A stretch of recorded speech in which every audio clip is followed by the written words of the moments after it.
Supreme court में practice and procedure act के खिलाफ दरख्वास्तों की समाअत का ये समाअत अभी जारी है। 15 रुकनी फुल कोर्ट बेंच की कार्रवाई बराह रास्त नश्र की जा रही है। वक्फे से कबल chief justice of Pakistan justice Qazi Faez Isa ने रिमार्क दिए कि जब तक कोई कानून आइन के मुखालिफ ना हो तो उसे सपोर्ट करना चाहिए।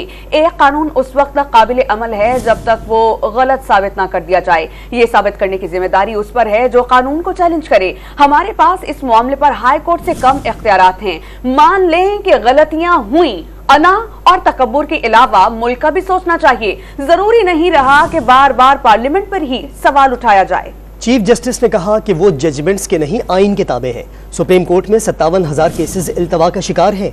पार्लियामेंट अगर बेहतरी लाना चाह रही है तो इसे समझ क्यों नहीं रहे। अगर ये बुरा कानून है तो आइन के मुताबिक जवाब दें। अटॉर्नी जनरल ने दलाइल दिए, प्रैक्टिस एंड प्रोसीजर एक्ट के खिलाफ दरखास्तें काबिल समाअत नहीं।